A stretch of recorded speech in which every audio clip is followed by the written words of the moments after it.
আমার বয়স হয়তো 30 কি 28 এরকম হবে।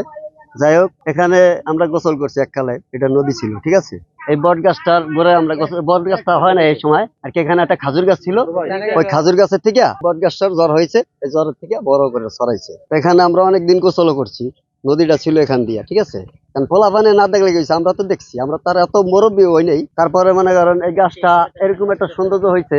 সবাই মনে করেন এখানে আসে, নদী পার ঘুরতে আসে, বা সবাই মানে খাওয়া নদী পার হয়, পার হওয়ানোর পরে এখানে একটু আশ্রম নেয়, মানে সবাই জিরা একটু ভালো একটা ছাওয়ার জায়গা, বুঝছেন। তা এখন বট গাছটা কাটলো, বট গাছটা কি দোষটা করছে, মানে আমাকে কথা হলো এইটা, কি দোষটা করছে, অপরাধ করছে। বট গাছে তো কোনো অপরাধ করে নাই, মানুষে অপরাধ করতে পারে, কিন্তু বট গাছে তো কোনো অপরাধ, গাছের তো কোনো অপরাধ করে নাই, ঠিক আছে।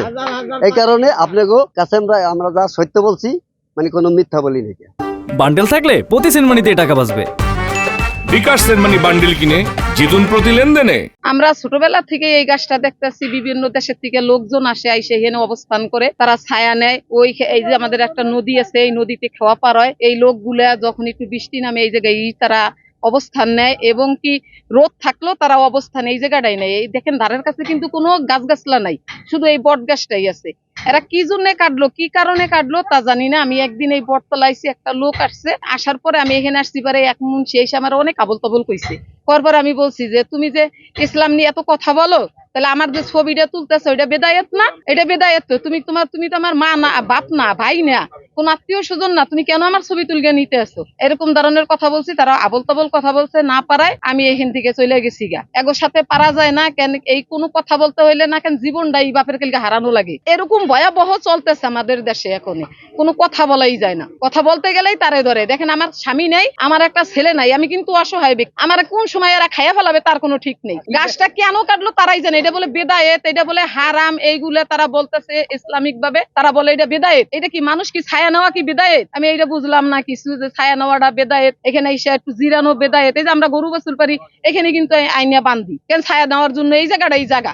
আমাদের দাবি, যারা এই ক্ষয়ক্ষতিটা করছে, কেন করলো, কি অপরাধে করলো, আমরা সরকারের কাছে ন্যায্য বিচার চাই। গতকালকে কিছু মুসল্লিরা আইয়া তারা এই একটা বট গাছ, এই বট গাছটার উপরে অতর্কিত হামলা বা তারা কাটাকাটি করছে।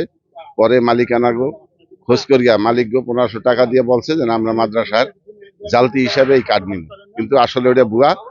তারা এখানে এই বট গাছটা খুবই উপকৃত করতো মানুষে, কারণ সামনে একটা খেওয়াঘাট, এই খেওয়াঘাটটা প্রায় 30 বছর যাবত এই খেওয়াটা চলতেছে। এখানে এই খেওয়ার মানুষজন যখন আসতো তারা রোদের সময় ছায়া নেয়, ছায়ার তারপরে যখন নৌকা আসে তখন তারা পার হয়ে যায়। কিন্তু হঠাৎ কিছু নামদারি মৌলবাদীরা তারা বললো যে এই বট গাছে সেরেক করে মানুষে। কিভাবে সেরেক করে? যে এখানে পূজা দেয়, বাতি জ্বালায়। আসলে এটা আমরা দেখি নাই কেউ পূজা দিতে, কিন্তু এখানে কোনো হিন্দু বাড়ি নেই, সবই মুসলমান।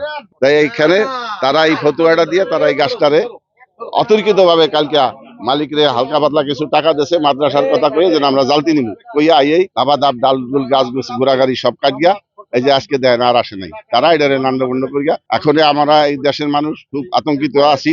কিহিনিকে আমাদের ইয়াং পোলাপান, ইয়াং জেনারেশন সবই আলো যে বিদেশি, ইটালি প্রবাসী। তাই আমরা এর বেশি পুরুষ মানুষ নাই, বেশিরভাগই মহিলা। কিন্তু ওলামার এই অত্যাচারে আমরা খুব শঙ্কিত আছি যে কোন সময় জানি আমাকে আফগানিস্তানের মতন দেশ ছাড়তে হয়। অনেক দিন যাবৎ, দীর্ঘ বছর যাবৎ এখানে স্থাপিত হয়েছে এবং দূর দূরান্ত থেকে অনেক মানত কইরা এখানে ওই ফল পাইতো, এবং মানত যেটা করেছে যে একটা অসুখের জন্য, একটা ইচ্ছের জন্য মানত করলে সে মানুষটা পরিপূর্ণ হতো।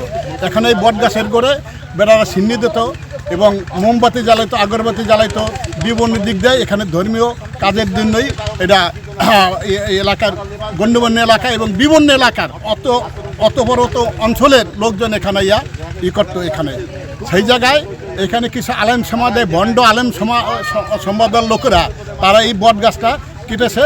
এখানে কিছু কিছু লোক আছে, তাদের ইন্ধনে এই বট গাছটা কাটা হয়েছে। আমি দেখেছি যেটা, যে গাছের একটা অংশ তারা কাটার চেষ্টা করেছেন কিংবা কেটেছেন, গাছের নিচের গোড়া এখনো আছে, এখনো গাছটা জীবন্ত আছে। আমার যে ইনি জেলার বন কর্মকর্তা, উনি স্পটে গিয়েছিলেন, প্রশাসনিক কর্মকর্তা স্পটে গিয়েছিলেন এবং সংশ্লিষ্ট তহসিলদারও স্পটে গিয়েছিলেন। ওনারা যে রিপোর্টটি দিয়েছেন যে ওখানকার কিছু জনতা কিংবা আপনারা যেই বিষয়টা বলছেন ওরকম হচ্ছে, তারা গাছ কাটার চেষ্টা করেছে। আপনারা অলরেডি দেখেছেন, আমরা এই ব্যবস্থা নিয়েছি এবং তাদেরকে আমরা ডেকেছি যে কি তারা কেন এই কাজটা করলেন, কি বিষয়। তারা এখন মূলত তারা বুঝতে পেরেছেন যে এই জিনিসটা তাদের ঠিক হয়নি কিংবা কোনো একটা সমস্যা হয়েছে, তারা এখন কিছুটা গা ঢাকা দিয়েছে। তবে যারাই এই ধরনের অন্যায় কাজের সাথে কিংবা কোনো ধরনের অন্যায় কাজের সাথে জড়িত থাকবেন, আমরা তাদের বিরুদ্ধেই ব্যবস্থা নেব। ওইটা আমাকে রিপোর্ট দিবেন। আমাদের বন কর্মকর্তা আছেন, উনি ভিজিট করেছেন, উনি এখন লিখিতভাবে আমাদেরকে রিপোর্ট দিবেন।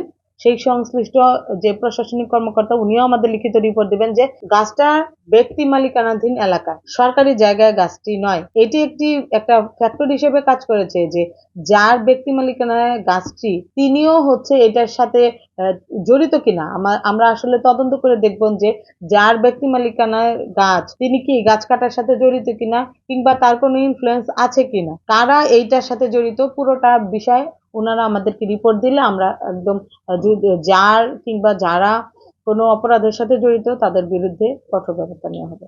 গাছটা এখনো সম্পূর্ণ কাটা হয়নি, গাছের কয়েকটি ডাল কিংবা কয়েকটি কাটা হয়েছে, গাছটা এখনো জীবিত রয়েছে, আমরা তাকে বাঁচানোর চেষ্টা করছি।